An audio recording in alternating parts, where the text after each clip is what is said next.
Pernah nggak kalian bingung cara membedakan diagnosis keperawatan, intoleransi aktivitas, dengan gangguan mobilitas fisik? Dua diagnosis keperawatan ini termasuk soal yang paling sering keluar saat hukum keperawatan.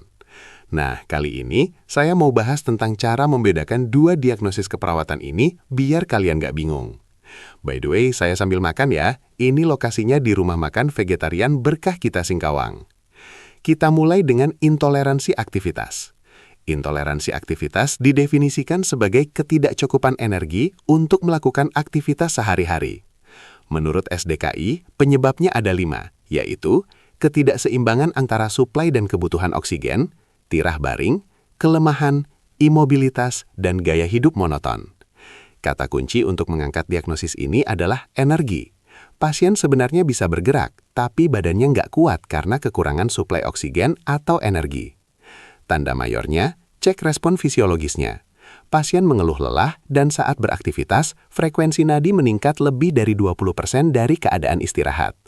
Jadi masalahnya ada pada sistem kardiovaskular atau pernapasan yang gagal mengimbangi kebutuhan aktivitas. Kedua, gangguan mobilitas fisik. Gangguan mobilitas fisik didefinisikan sebagai keterbatasan dalam gerakan fisik dari satu atau lebih ekstremitas secara mandiri. Kata kunci mengangkat diagnosis ini adalah adanya hambatan fisik. Pasien mungkin punya energi yang cukup, tapi ada sesuatu yang menghalangi gerakannya secara mekanik. Bisa karena nyeri sendi, patah tulang, stroke yang bikin lumpuh, atau kekuatan otot yang menurun.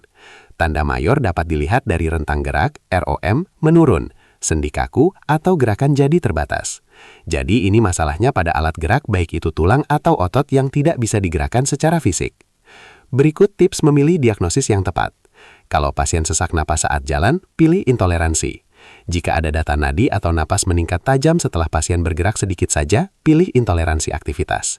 Jika ada data kekuatan otot menurun atau ada hambatan fisik seperti adanya gips, nyeri, kelumpuhan, pilih gangguan mobilitas fisik.